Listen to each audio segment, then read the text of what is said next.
নমস্কার বন্ধুরা, সকলকে স্বাগত জানাই। আমি রাকা আর আপনারা শুনছেন ইউটিউব চ্যানেল কথা ও কাহিনী বাই রাকা। বন্ধুরা, আজকে আমি আবার চলে এসেছি আপনাদের গল্প শোনাতে। আজ শোনাবো শ্রদ্ধেয় শীর্ষেন্দু মুখোপাধ্যায়ের উপন্যাস পিদিমের আলো। গল্প পাঠ ভালো লাগলে অবশ্যই আমাদের চ্যানেলটি সাবস্ক্রাইব করবেন কিন্তু।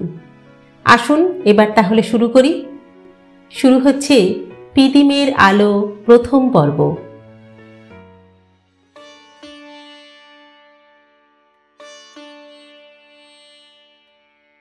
বেলুনের গায়ে হাত ঘষলে যে শব্দটা হয় সেটা মানিকলাল সহ্য করতে পারে না। সেই শব্দটাই হচ্ছিল এখন তার ঘরের বাইরে। তার দাদা জীবনলালের ছেলে 7 বছরের পল্টুর হাতে বেলুনটা সে একটু আগেই দেখে এসেছে। শব্দটায় দাঁত শিরশির করে, গা শিউরে ওঠে, তার পালা লেখা বন্ধ হয়ে যায়। এ পর্যন্ত 7খানা পালার একটাও লাগেনি। অধিকার মশাইরা শুনতেই চান না। তুইয়ে বুইয়ে দুজনকে দুটো পালার গল্পটা সংক্ষেপে মুখে মুখে শোনাতে পেরেছে সে অদ্যাবধি। তারা পাত্তাই দেননি। দিস্তে কাগজ বন্দি হয়ে সেগুলো আজও পড়ে আছে। এবারের লোক বড্ড ছ্যাঁছ্যাঁ করে তাকে। রোজগারের মুরদ নেই, বাপের পয়সায় খায়, লোকে কুকথা তো বলবেই। তার 7 নম্বর পালা মায়ের চোখে জল। তার খুব বিশ্বাস এটা লেগে যাবেই। কালী অপেরার কুঞ্জবাবু কদিন আগে এই আটপুরে 2খানা পালা নামিয়েছিলেন। লোকে তেমন নেয়নি। তা কুঞ্জবাবুকে খুব ধরেছিল সে। কুঞ্জবাবু বলেছেন, পালাখানা আমাদের চিতপুরের অফিসে গিয়ে জমা দিয়ে এসো, বুঝলে, পরে দেখা হবে। তবে বাপু দেখো, 200-300 পালা জমা আছে, দেখতে দেরি হবে। কত দেরি? কুঞ্জবাবু উদাস গলায় বলেছিলেন, তা ধরো 2-4 বছর তো বটেই। তাহলে মুখে মুখেই না হয় গল্পটা শোনাই একটু, যদি আপনার পছন্দ হয়ে যায়। কুঞ্জবাবু কাঠের চেয়ারে বসে সকালবেলায় গুরুতর জলখাবারের পরে পান চিবোচ্ছিলেন। প্রায় আঁতকে উঠে বললেন, না না না, এখন কি আমার হাতে সময় আছে? বলাইবাবুর সঙ্গে টাকা পয়সা নিয়ে গুরুতর কথা আছে, উনি এই এলেন বলে। বলাইবাবু গায়ের গণ্যমান্য লোক। শুধু আটপুর নয়, আরও 10টা গায়ের লোক তাকে এক ডাকে চেনে। কুঞ্জবাবুর দলকেও তিনিই আনিয়েছিলেন। বলাইবাবুর মেয়ে চকরির সঙ্গে মানিকলালের বিয়ের একটা কথা উঠেছিল। মানিকের রোজগার নেই, তাছাড়া অপকণ্ড বলে কথাটা বেশি এগোয়নি। তবে মানিকলাল তাতেই খুশি। বিয়ে করলে বাধা পড়ে যেতে হয়। সে পালা লেখে, এই গায়ে সেই গঞ্জে অমুক শহরে গিয়ে যাত্রা দেখে, নাওয়া খাওয়া ঘুমের কিচ্ছু ঠিক নেই। তার কি আর বিয়ে টিয়ে পোষায়? চকরির বেশ ভালো গেরস্থ বাড়িতে বিয়ে হয়েছে, সুখেই আছে। মানিকলাল কুঞ্জবাবুকে পটাতে না পেরে দীর্ঘশ্বাস ফেলে উঠে পড়েছিল। পালা লেখা বড় সহজ কাজ নয়। অনেক বইপত্র ঘাঁটতে হয়, মাথা খাটাতে হয়, কত রাত না ঘুমিয়ে কাটাতে হয়। কিন্তু সেই কষ্টের কথা কজনই বা বোঝে? তার বাড়ির লোকেরাই তো বোঝে না। বেকার বলে বাড়ির লোক 7 বার তাকে দোকানে বাজারে পাঠাচ্ছে, ফাই ফরমাস খাটাচ্ছে, তুচ্ছ তাচ্ছিল্য করছে। পালা লেখে বলে আরও চিত্তির হয়েছে। এখন খোঁটা শুনতে হয়, খোঁচাও খেতে হয়। তার 8 নম্বর পালা হলো কুন্তির কান্না। মহাভারত ঘেটে তবে লিখছে সে। পৌরাণিক পালা দেখে দেখে গাগঞ্জের লোক এখন ঝানু হয়ে গেছে। কোথাও একটু ভুলভাল দেখলে অধিকারীর পিঠের একেবারে চামড়া তুলে ডুগডুগি বাজাবে। ট্যাকের পয়সা ফেলে পালা শুনতে এসেছে, ইয়ার কি তো নয়।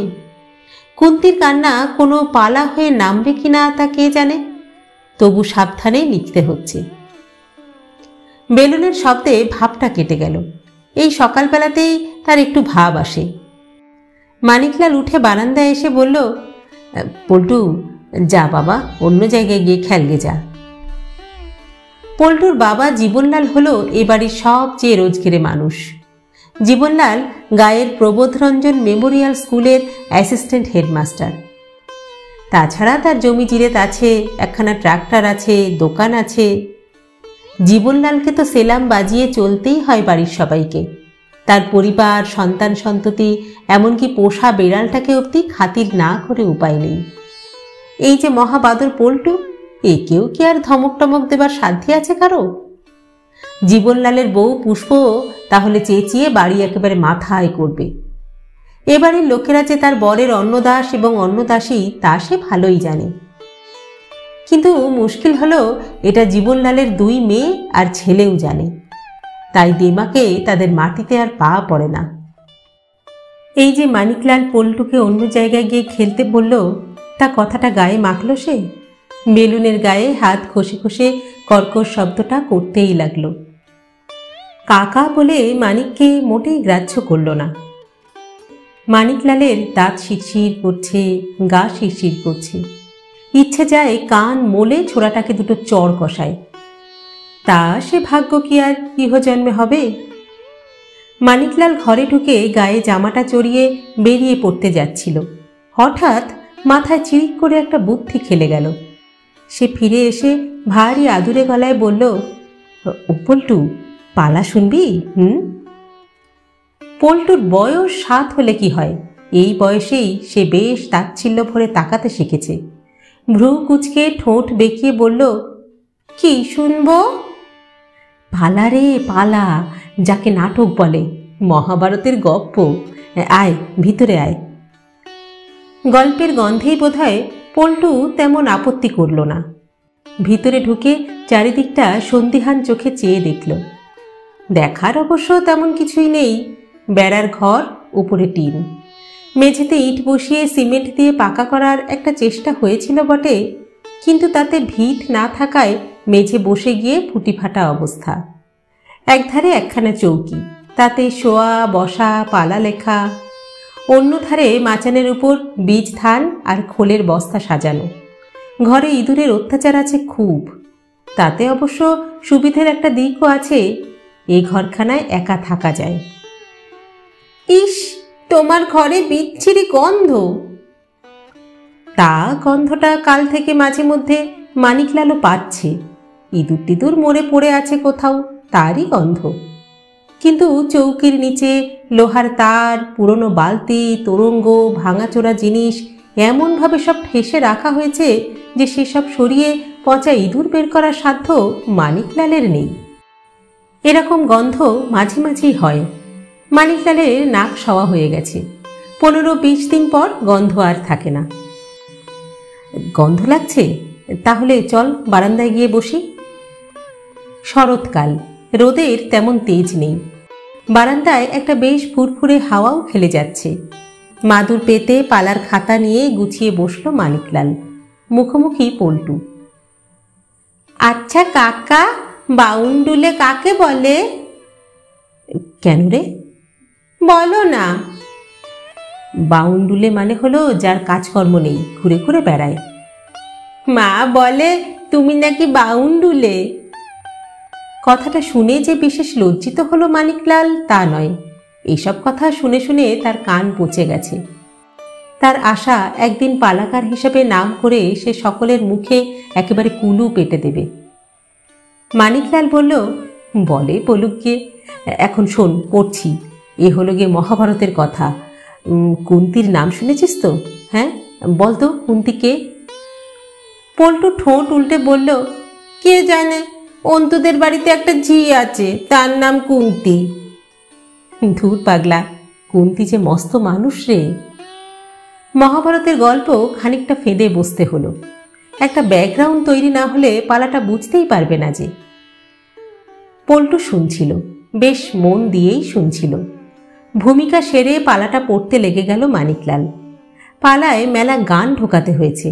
গান তারই লেখা বটে, কিন্তু সুরে ফেলা হয়নি এখনো। মানিকলাল অবশ্য সুরটাও এঁচে রেখেছিল আগে থেকেই। সেই সুরে মাঝে মাঝে গানও গাইতে লাগলো সে। পল্টুর হাত থেকে বেলুন খসে হাওয়ায় উড়ে উঠোনে গিয়ে পড়েছে। সেখানে কেলো নামে কুকুরটা এসে একটু শুঁকে কামড়াতে যেতেই ফটাস করে ফেটে গেল বেলুনটা। কেলো কেউ কেউ করে ছুটে পালালো কয়েক পা। তারপর এসে বারান্দার নিচুতে বসে মানিকের দিকে চেয়ে পালা শুনতে লাগলো আর লেজ নাড়তে লাগলো। পালা শুনতে আজ জুটল অনেকেই, রাজ্যের শালিক, চড়ুই আর কাকও। বেলা গড়িয়ে দুপুরের দিকে ঢলে পড়েছিল। পল্টুদের খাস ঝি মদনের মা এসে গালে হাত দিয়ে রাজ্যের বিস্ময় প্রকাশ করে বলল, ও মা, তুমি এইখানে বসে আছো? হ্যাঁ, আর আমি চারিদিকে তোমারে খুঁজে খুঁজে একেবারে হয়রান। এসো, আজকে মা তোমারে একেবারে দেবে খন, যা রেগে আছে। পল্টু রেগে গিয়ে বলল, কেন, আমি কি করেছি? ছোট কাকা ডেকে পালা শোনাতে চাইছিল, তাই তো শুনছিলাম। মদনের মা মাঝ বয়সী, কালো এবং চালাক।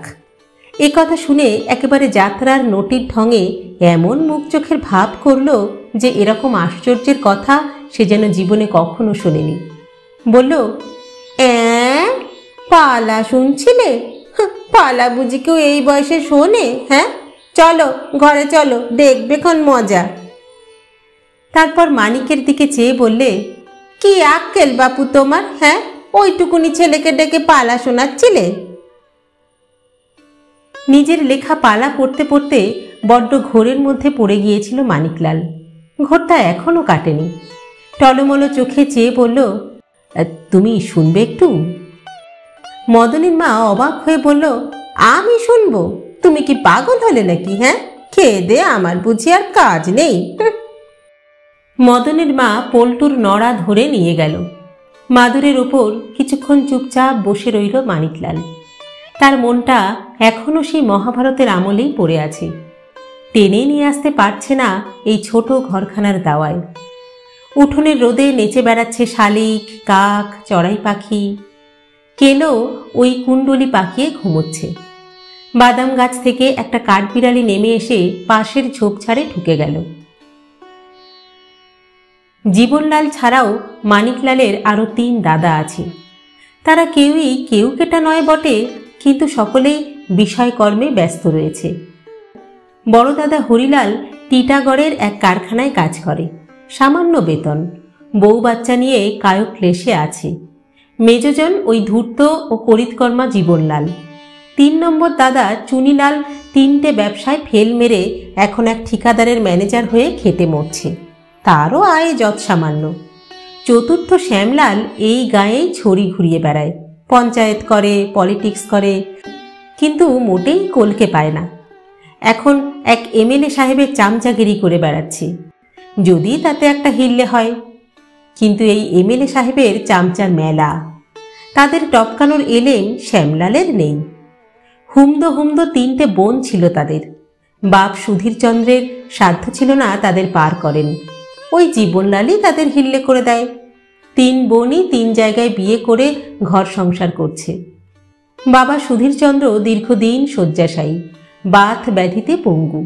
মা সুরবালা সংসারে খেটে খেটে রোগা কাঠি সার হয়ে এসেছে। মানিকলালের মাঝে মাঝে মনে হয় তার কি এদের জন্য কিছুই করার নেই।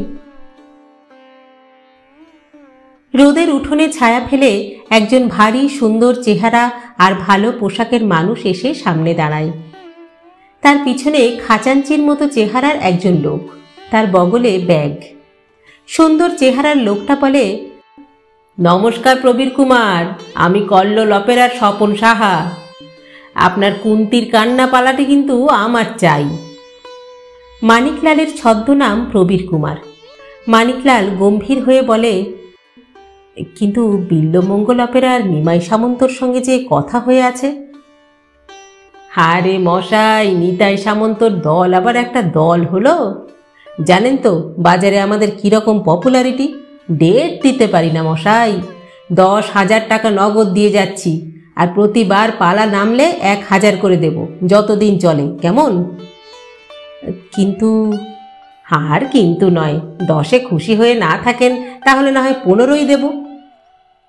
কিন্তু কথার যে খেলাপ হয়ে যাবে। কথার খেলাপ? হ্যাঁ, হাসালেন মশাই।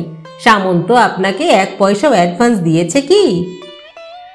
তা অবশ্য দেয়নি। তাহলে অগ্রিম ছাড়া কি কখনো কথা পাকা হয়? হ্যাঁ, তাছাড়া সামন্তর দল তো এখন ভাঙা দল। নবকুমার চলে গেছে সর্বজয় নাট্য সংসারে, মীনা কুমারী গেছে সোনার তরী অপেরায়। তাহলে আর আছেটাকে বলুন? সামন্ত দেবে আপনাকে আমার মতো রেট? তা হয়তো দিত। আচ্ছা ঠিক আছে মশাই, ঠিক আছে, চাপাচাপি যখন করছেন তখন আরও 5,000 আমি দিচ্ছি। আর প্রতি আসরের জন্য 1,000 টাকা তো থাকছেই। বছরে যদি 12, 15, 16 বা 20 বার পালা নামে তো আপনার রোজগার কোথায় গিয়ে দাঁড়াবে জানেন?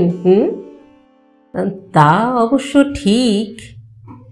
তাছাড়া আরও একটা প্রস্তাব আছে মশাই, আপনার সব কটা পালাই কিন্তু এবার থেকে আমরা নিয়ে নেব।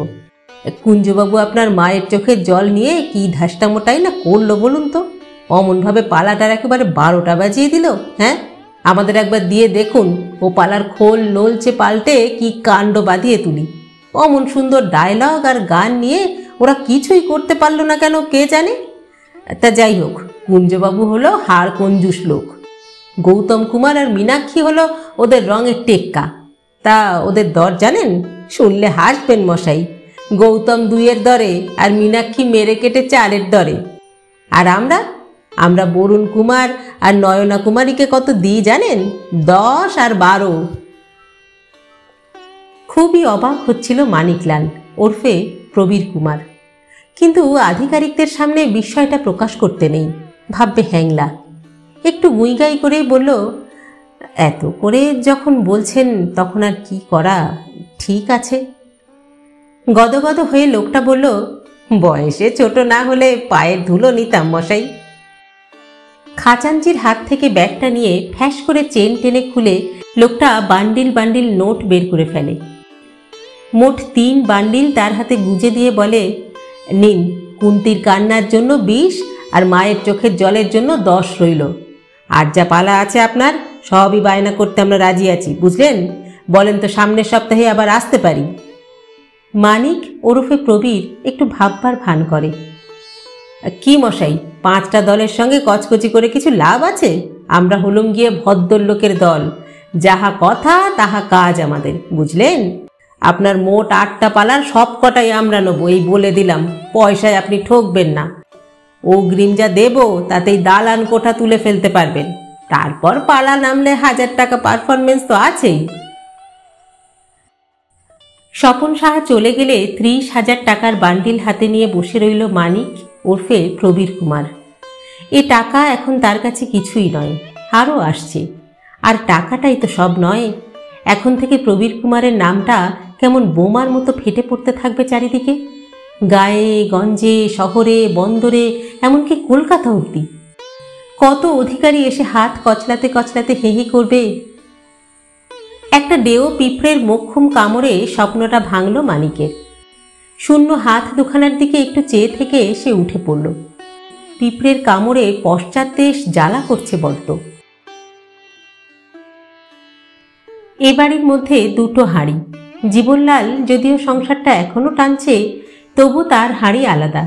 তার রান্নার লোক আছে, সে ভালো বাজার টাজার করে, ভালো মন্দ খায়। আর এই সংসারের জন্য থোক 500 টাকা মায়ের হাতে ধরে দেয়। তাই দিয়ে কষ্টে সৃষ্টে চলে বটে, সেদ্ধ পোড়া খেয়ে। কিন্তু অসুখ বিসুখ করলে বা বড় রকমের খরচ দরকার হলেই চিত্তির। তবু যে জীবনলাল টাকাটা দেয় সেটাও তো মহানুভবতা ছাড়া আর কি বা হতে পারে। তবে হ্যাঁ, এরকম বেশি দিন চলবে না। জীবনলাল বলেই দিয়েছে, মা বাপের প্রতি তার দায়িত্ববোধ থাকলেও ভাই বোনদের প্রতি নেই। সে টাকাটা দিচ্ছে তার মা বাপকে। মা বাপ যদি সেই টাকায় ভাইদের প্রতিপালন করে তো করুক। তবে এই বন্দোবস্ত বেশি দিন নয়। গায়ের উত্তর দিকে হরিপদ পালের বাগানখানা কিনে ফেলেছে জীবনলাল। বাড়ি করে সেখানেই উঠে যাবে। তখন যে কি হবে কে জানে। স্নান করে গিয়ে রান্নাঘরে খেতে বসল মানিকলাল। খাওয়ার কোনো বায়নাক্কা নেই তার, যা হয় তাই খায়। মা আজ একটা শাক দিয়ে ঝোল রান্না করেছে আর একটু কচু সিদ্ধ, তাই সই। খিদের মুখে মোটা রাঙা চালের ভাত দিয়ে তাই যেন অমৃত। মায়ের মেজাজ আজকাল ভালো থাকে না। ভালো কথাতেও কেমন খ্যাঁক করে ওঠে। কঙ্কাল সার শরীরটাতেও নানা আধি ব্যাধি। গলাটাও কেমন যেন ঘর ঘরে শোনায় আজকাল। মা বলল, তোর বাপের আজ সকাল থেকে শ্বাসকষ্ট হচ্ছে রে। হাঁপির টান নাকি? কে জানে কি, কিছু খেতে চাইছে না। বলনি তো? কাকে বলবো? হ্যাঁ, তুই কি একটা মানুষ? বললে কি করবি তুই? কথাটা ন্যায্য, বললেই বা সে কি করতে পারত? ট্যাঁকের জোর তো নেই। শ্রীদামকে ডেকে আনবো মা? তার তো অনেক ওষুধ খেয়েছে, কিন্তু হয় কিছু ওর ওষুধে? এর জবাবে মানিকলালের কিছু বলার নেই। খেতে খেতে সে বলল, নব ডাক্তারকেই খবর দি তাহলে। সে তো বাড়িতে পা দিলেই 10 টাকা চাইবে, তখন? বলে দেখবখান যদি মাস খাবারে নেয়। মরাই ভালো বাপু, মরাই ভালো। শুধু ভগবানকে বলি যেন ফুস করে প্রাণবায়ুটা বেরিয়ে যায়। কথাটা মানিকলাল মানে। ফুস করেও কারো কারো বেরোয়, কারো কারো বেরোতে দেরি হয়। যত দেরি ততই সমস্যা। যে মরে তারও সমস্যা, যারা মরতে দেখে তাদেরও সমস্যা। মানিক শাকের ঝোল দিয়ে ভাতটা মাখছিল, কিন্তু ঠিক এই সময়টা তার খিদেটা যে কোথায় উবে গেল কে জানে। মুখটায় জল সরছে।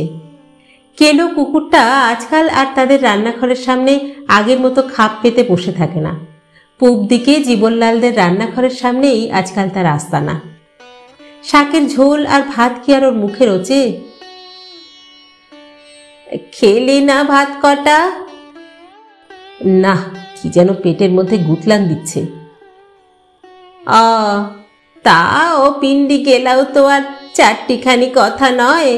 কাল থেকে তেল নেই, শিশির উপর করতে কয়েক ফোঁটা পড়ল, তাই দিয়েই রান্না। না না মা, খারাপ হয়নি, রোজই তো এরকম খাচ্ছি, কিছু খারাপ লাগে না। থালা নিয়ে উঠে পড়ল মানিকলাল। উঠোনের একধারে কচুর ঝোপঝাড়, সেইখানে ঘাসের উপর ভাত কটা ঢেলে দিল। ডাক দিল, কেলো কেলো, আয় আয় আয়, তু তু তু তু তু তু তু। কেলো ততটা অকৃতজ্ঞ নয়, ডাক শুনে দৌড়েই এলো। এখনো মনে হয় ও হেসেলে পাত পড়েনি। ঘোত করে খেতেও লাগলো।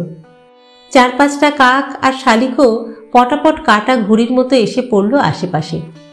শক্তিমান আর শক্তিহীনদের লড়াই।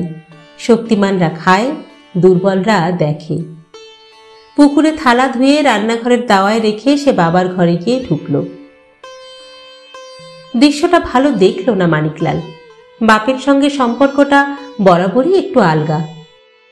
বয়সকালে সুধীরচন্দ্র রোগে ভুগে যতই কাহিল হয়েছেন, ততই বাড়ির লোকের উপর খাপ্পা হয়ে উঠেছেন। মায়ের সঙ্গে নিত্যি খিটিমিটি তো আছেই। মানিকলালকে দেখলে যেন রাগ আরও দুনো হয়ে ওঠে। ভয়ে মানিকলাল ইদানিং আর বাপের ধারে কাছেও আসে না। তবে হ্যাঁ, জীবনলালকে দেখলে বাপের মুখে অমায়িক এক হাসি ফোটে, মিষ্টি মিষ্টি বোল ফোটে।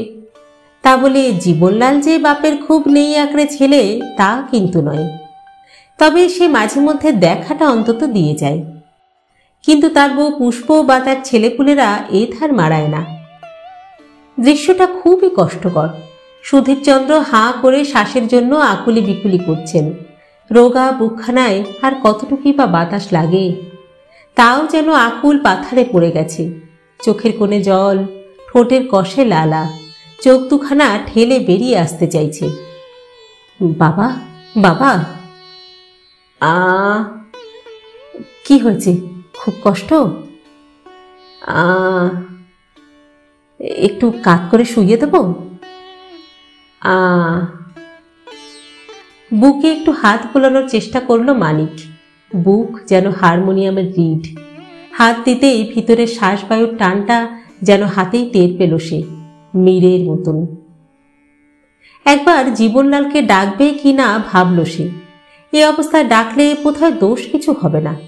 অবস্থাটা ভালো বুঝছে না সে। হাপির টান হলে ততটা ভয় ছিল না, কিন্তু হার্টের ব্যাপার হলে ভয় আছে। ভয় আবার অন্য দিকেও। বড় মানুষকে মানিকলালের বড্ড ভয়। সে গায়ের মাতব্বর, স্কুলের হেডমাস্টার, পঞ্চায়েত, সেপাই ইত্যাদিকে ভয় তো পাই, এমনকি নিজের সহোদর দাদা জীবনলাল জীবনে সফল হওয়ার পর থেকে তাকেও রীতিমতো সমঝে চলে সে। পারতপক্ষে মুখোমুখি হয় না। কথা বলতে হলে মাথা নিচু করে বলে, চোখে চোখ রাখে না। মেজ বৌদি পুষ্পকে সে ভয় খায় জমের মতন। পুষ্প যখন ঝাল ঝাড়ে তখন কার বুকের পাটা আছে যে তার সামনে গিয়ে দাঁড়াবে? এই সব ভয় ভীতি নিয়েই বেঁচে থাকা তার। উঠোনটা সন্তর্পণে পার হয়ে সে যখন ওদের পাকা রান্নাঘরের সামনে দাঁড়ালো, তখন ভিতরে পরিষ্কার মেঝেতে পিঁড়ি পেতে পাত পাড়া হয়েছে। সবাই খেতে বসবে, এখনো আসেনি। রাধুনি বামির মা কি যেন ভাজাভুজি করছে, পোস্তর বড়াই হবে বোধহয়। পোস্তর যা দাম শুনেছে মানিক, তাতে এ বাজারে অঢেল পয়সা যার নেই তার খাওয়ার প্রশ্নই ওঠে না। তা খাক জীবনলাল, যত খুশি খাক। ভগবান যখন দিচ্ছেন তখন না খাওয়াই তো পাপ। ডাকাডাকি করার মতো ডাকাবুকো নয় মানিক। দাঁড়িয়ে থাকলো কিছুক্ষণ। পাশে কেলো ছোট তরফের ভাত কটা খেয়ে এসেছে, কিন্তু পেট ভরেনি তাতে। শাকের ঝোল কি আর কুকুরেরই মুখে রোচে? এখানে মাছের কাটা মাখানো ভাত পাবে। স্কুলে বেশিক্ষণ থাকে না জীবনলাল, ও তার বন্দোবস্ত করাই আছে। নাম সই করে একখানা ক্লাস নিয়ে অন্য সব বিষয়কর্মে বেরিয়ে পড়ে। দুপুরে ভাত টাত খেয়ে আবার স্কুলে যায়। শেষের দিকে একটা দুটো ক্লাস নেয়। বেশ খানিকক্ষণ দাঁড়িয়ে থাকে মানিকলাল। পুষ্প ঘর থেকে বেরিয়ে রান্নাঘরে আসতে গিয়ে তাকে দেখতে পেল। মুখখানায় বড় একটা হাসি টাসি থাকে না। অবশ্য মুখখানা ঢলঢলে ছিল। নতুন বিয়ে হয়ে যখন এলো, মানিকলালের সঙ্গে রঙ্গরসিকতাও করেছে কম নয়, কিন্তু সেসব পৌরাণিক যুগের কথা বলেই আজ মনে হয়। ওসব যেন হয়নি কখনো, কিংবা স্বপ্নই ছিল বোধহয়। পুষ্প ভ্রু কুঁচকে বলল, তুমি নাকি পল্টুকে আজ পালা শোনাচ্ছিলে? হ্যাঁ? কথাটার মধ্যে রাগের গরম আছে কিনা বুঝল না মানিকলাল। কাজটা হয়তো ভালো হয়নি। সে বলল, না ওই গিয়েছিল ও সেই সময়ে, তাই। বলি, পালা টালা শুনবার বয়স কি ওর হয়েছে? তুমি কেমন বেআক্কেলে লোক বলো তো? নিজের ভবিষ্যৎ ঝুরঝুরে করেছ, আবার এখন ওরটারও 12টা বাজাতে চাও নাকি? বড্ড বেঘরে পড়ে গিয়ে মানিক বলে, না না বৌদি, ঠিক শোনানো নয়, আসলে মহাভারতের কথা তো, শুনলে কাজ হয়।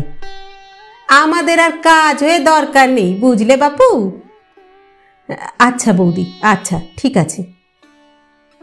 তা এখানে দাঁড়িয়ে আছো কেন? কথাটা গুছিয়ে বলতে পারবে কি মানিকলাল? না বললেও নয়, তাই বলেই ফেলল।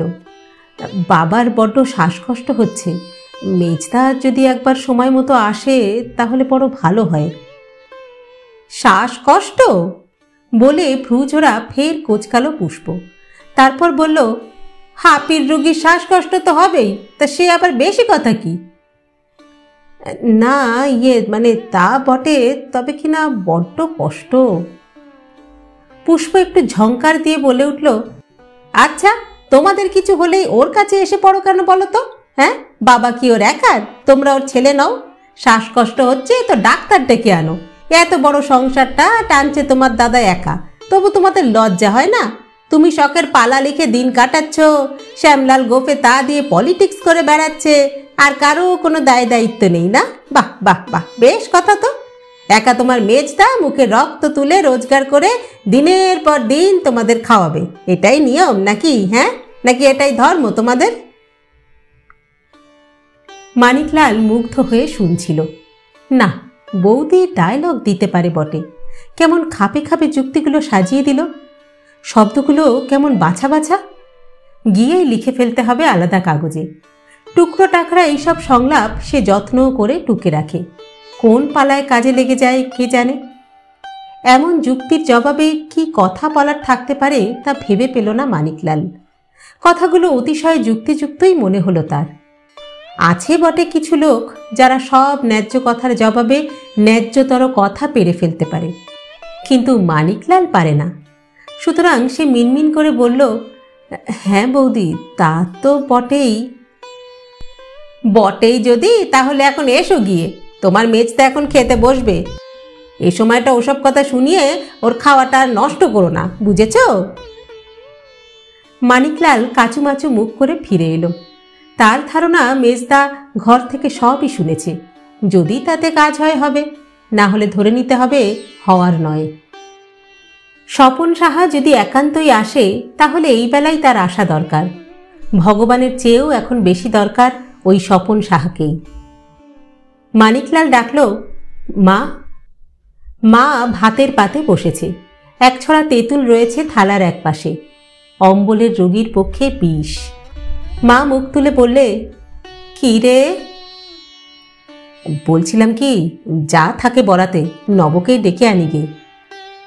কেন, অবস্থা কি খারাপ দেখলি? খারাপ ভালোর বুঝিই বা কি, তবে কষ্ট হচ্ছে দেখলাম।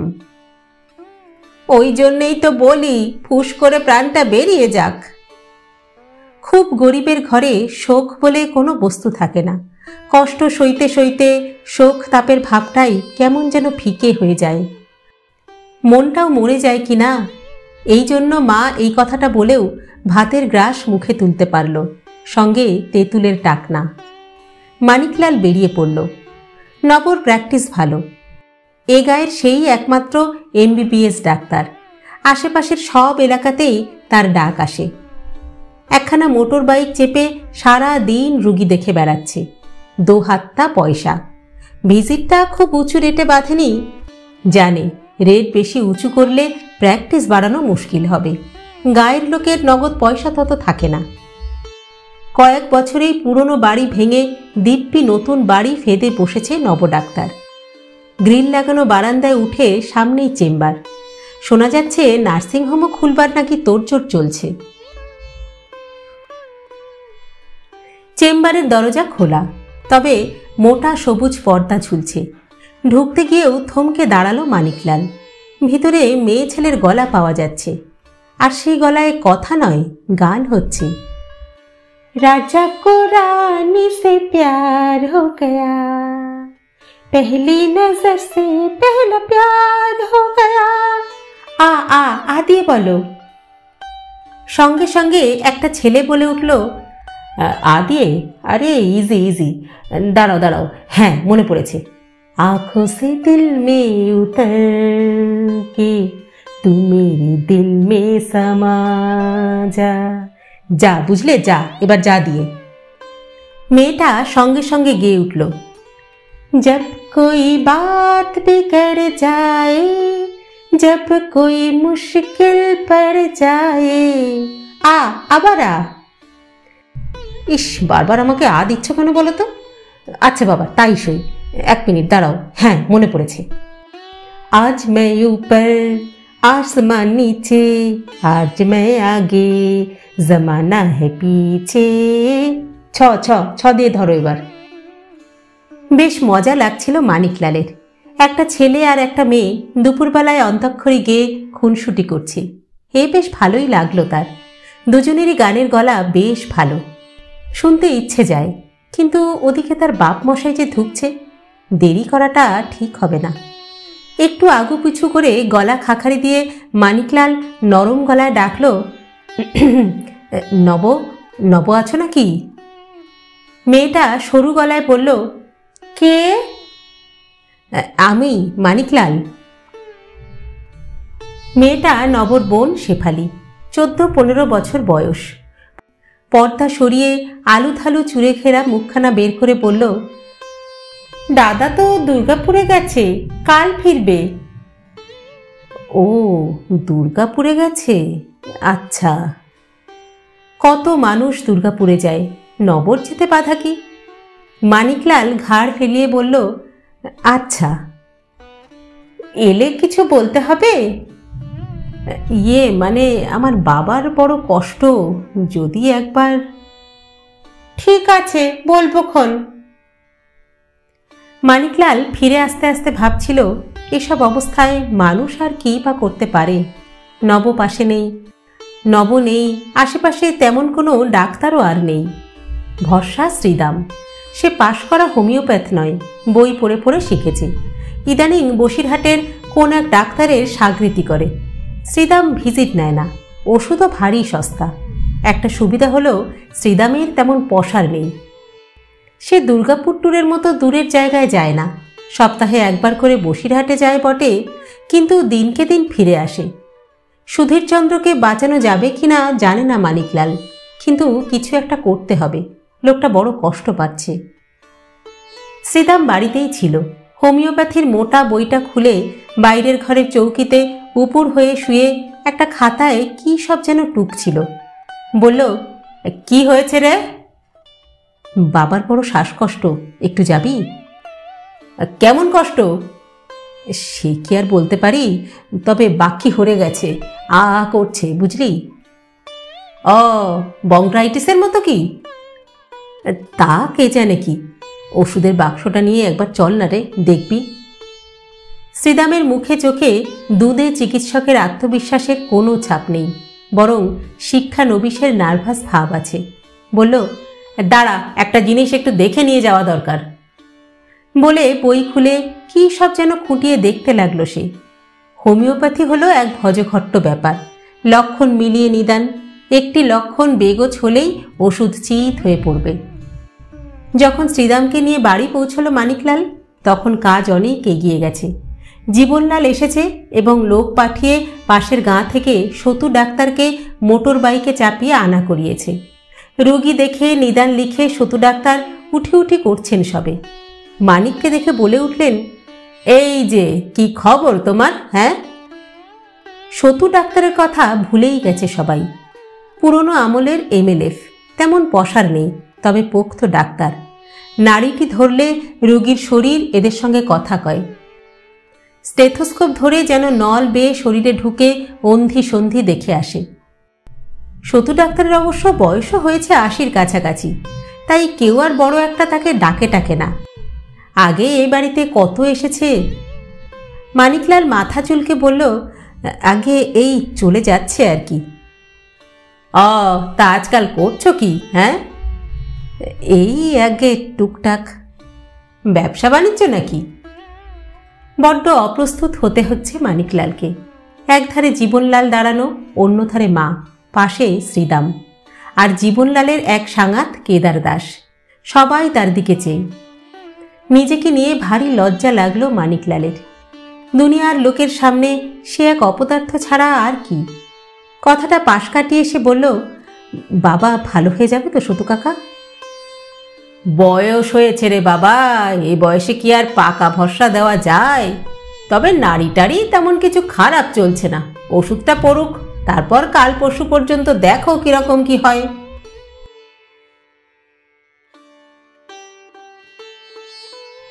শেষ হলো পিদিমের আলো প্রথম পর্ব। লিখেছেন শ্রদ্ধেয় সাহিত্যিক শীর্ষেন্দু মুখোপাধ্যায়। গল্প পাঠ করলাম আমি রাকা। আপনারা শুনছেন ইউটিউব চ্যানেল কথা ও কাহিনী বাই রাকা। আজকের এই পর্বটি কেমন লাগলো আপনাদের কমেন্ট বক্সে অবশ্যই জানাবেন। কিন্তু গল্প পাঠ যদি ভালো লাগে তাহলে আমাদের চ্যানেলটি সাবস্ক্রাইব করতেও ভুলবেন না কিন্তু। আর হ্যাঁ, অবশ্যই তার সঙ্গে একটা ছোট্ট লাইক করে দেবেন। আজ তাহলে এখানেই বিদায় চেয়ে নিচ্ছি। পরবর্তী পর্ব নিয়ে ফিরে আসবো খুব শীঘ্র।